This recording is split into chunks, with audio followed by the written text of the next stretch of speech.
A lot.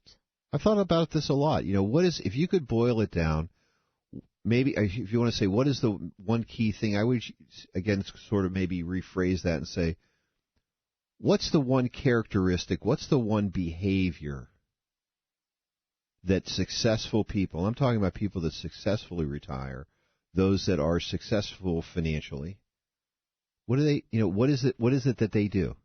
What is it that they have? What's the common characteristic? I'll tell you what it is. What? Family math. Family math. Having family math and sticking to it. What is family math? Well, family math to me it's a system of allocating expenses to paychecks, whether it's your current bills, whether it's managing debt obligations, whether it's saving and investing for consumption and long-term planning. Aaron, you have family math. You have your own family math, and we've talked about it before, right? That's right. I do have my own personal family math. Right, which is you're paid twice a month. Your first check where's it go? First check goes to bills.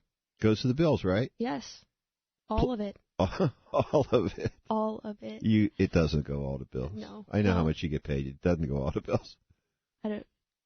Which is some good. callers might suggest that it could be more. Yes, could be more. Yeah. But you do have certain bills that you've allocated for the first one, right? Exactly. Which is like your mortgage payment, heating bills, people and then when your your second check, right? Yeah. Then when your second check comes in, then I give that all to you. Well, thank you. I appreciate that. That means I don't have to give it to you to start. We'll discuss that later. We'll talk to your mother about that one. Yeah, okay. She would not agree. No, but right, exactly. The first month is for bills, so that's my essentially that's my monthly cash expenses, or that's my monthly expenses, and then the second I use for savings. Which is great.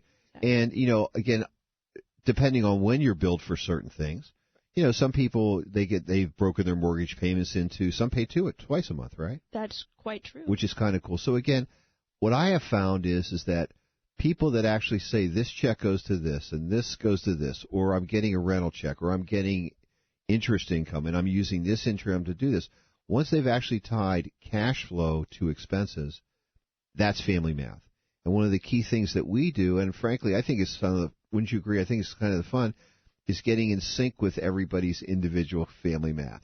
Right, because it all starts out with, I spend about this much on fixed expenses, the mortgage, heating and cooling, maybe the grocery store, but then adding back in, hey, we go on a family trip every year, or I want to buy this, or we want to remodel the house. So adding that back into what the expenses are and being able to match their cash flow with that.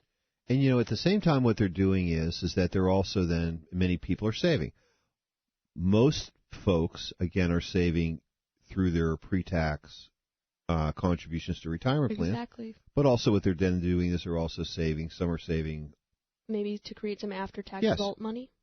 So the question is, again, I've just found that people with good family math, especially if they're younger, and also those that pass it on to their children. Yesterday we had an appointment yesterday morning with one of our clients' second children.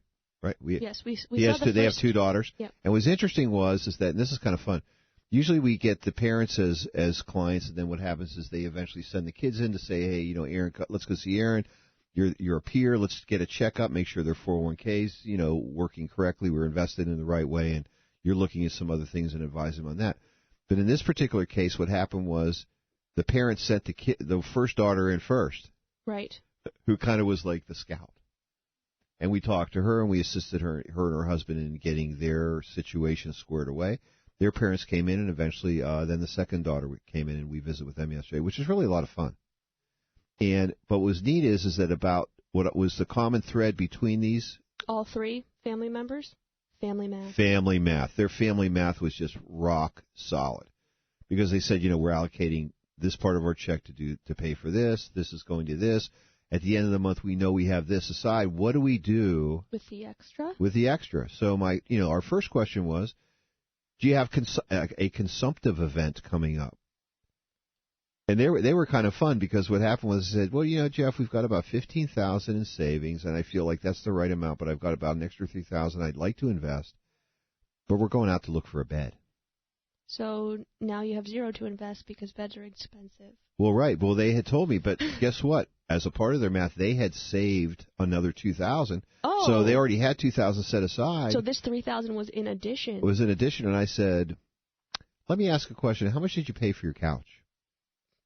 And they told me that they paid, a fair amount for their couch. And I said, well, you're probably going to have this bed longer than you're going to have the couch.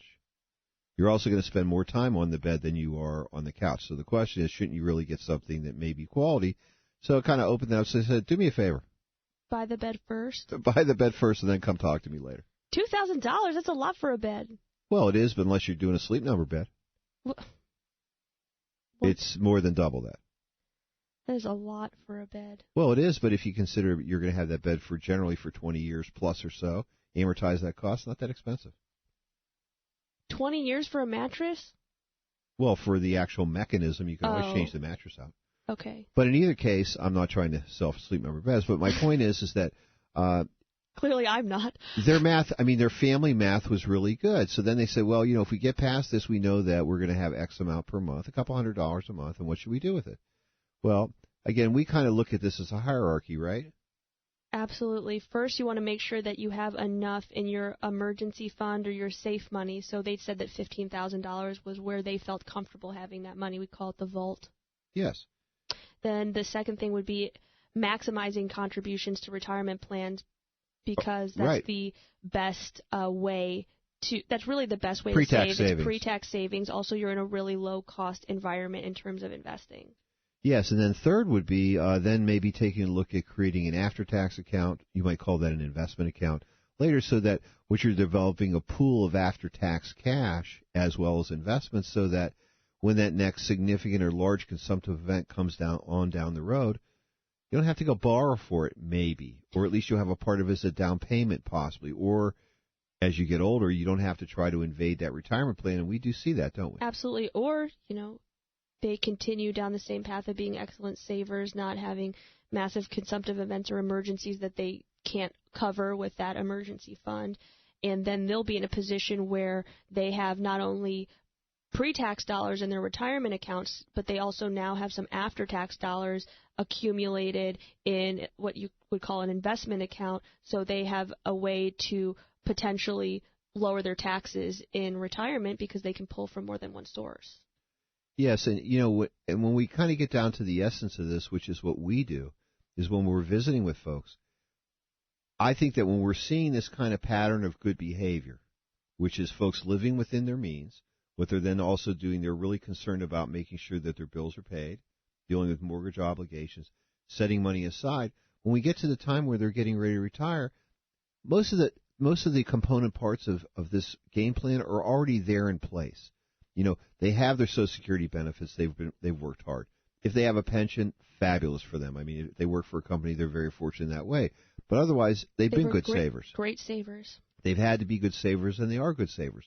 So what happens is that, as you and I have talked about so many times, and we do with prospective clients as well as our current clients, is everybody wants to retire on the same lifestyle, spending basically the same thing that they were on the day after they retire as the day they did before they retire.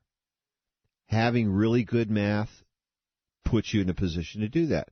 Right. Because what we know is that people don't change their spending habits. No, and also individuals who I think it also lends itself to a little bit of security when they move into retirement, because that's definitely moving into the unknown. You have to generate your own paycheck versus knowing that your employer is going to be doing that for you every month.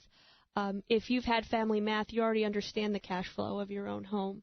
So that's right. You are comfortable in knowing, hey, I know what I'm spending these things on. I just need the cash flow to make that up. I know it's going to be there because I created that for myself. That's right. And then for us, our job is fun.